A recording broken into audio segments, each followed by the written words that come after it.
Yan, ito po yung order number niya sa dinosaur. Ito yung review.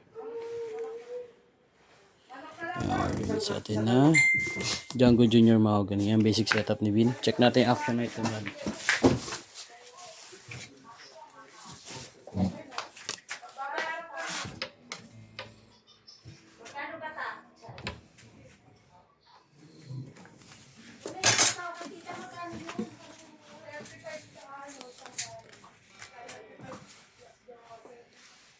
Ay, bayad na pala ako.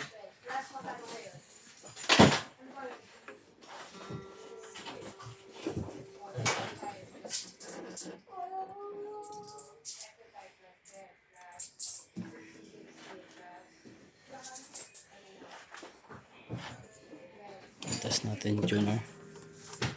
Doksa, 12 kanin. 12. Flat bus check natin.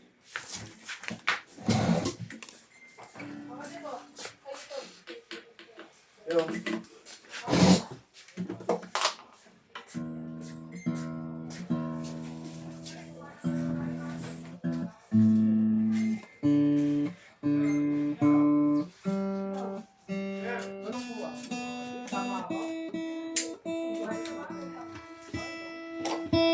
Ayan, open string.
Ang tagal na natin sa tono yung bass string.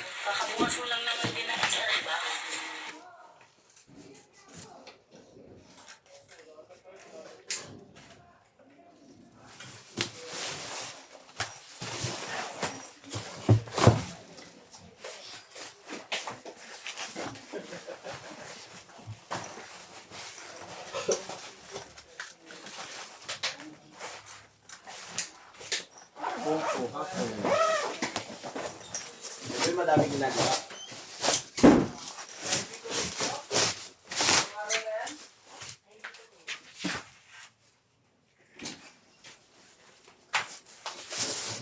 So yung lighter pala. Oo nga eh. Di ko alam mo saan ako nalagay eh. Yan. Alam mo, parang sa baba niya, iwa ka lang eh. Teka, may nangyayang Ano ka dun boy? yung lighter eh. Iba ko yung ano, di na ako ba ko sa lahat yung nakakali ko. Kulang ako ba? Kaya konti lang kanin.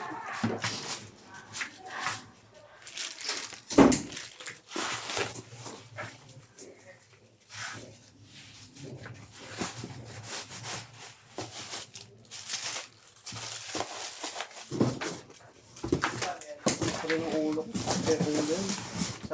Sa pinto. Oh, diba?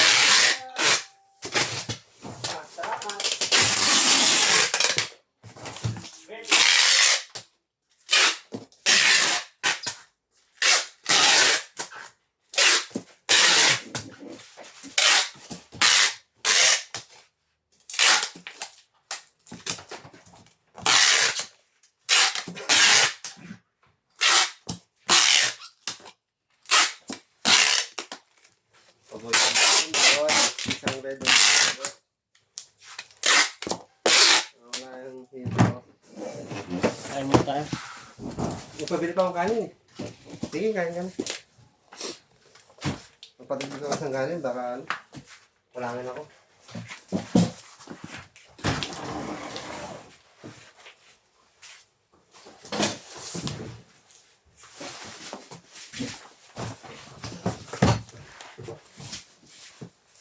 Sige, kain ka na.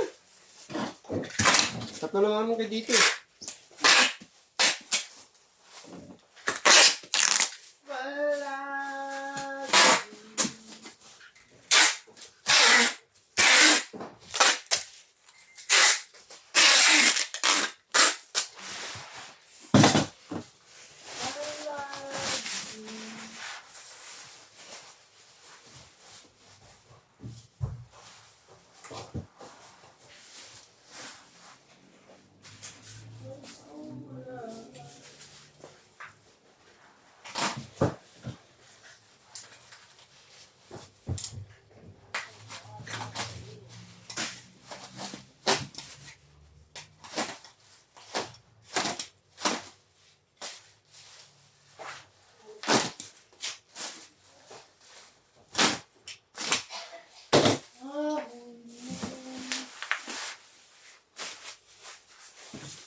May mga core setup ba doon? Wala na. Ha? Meron pa mga kasabit doon? Meron po.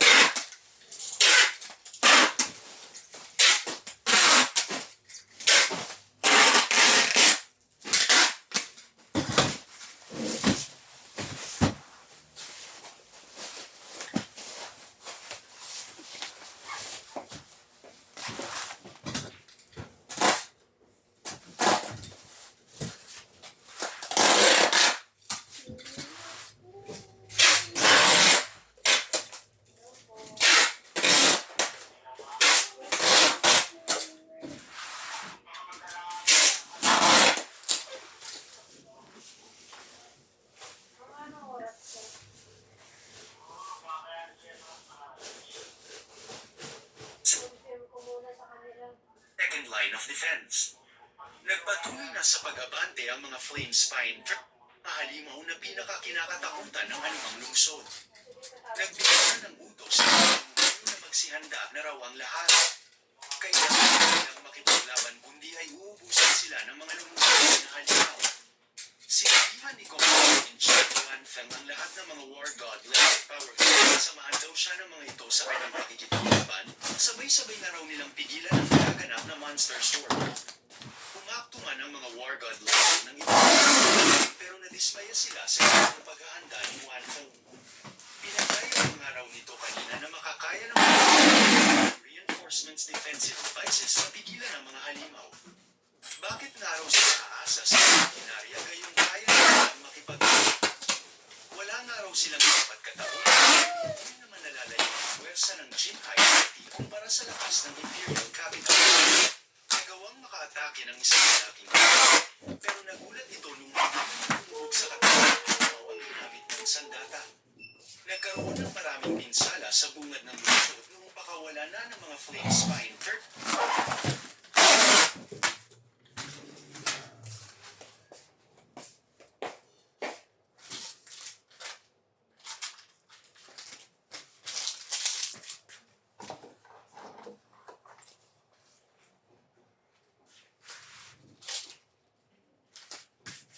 Yan na po.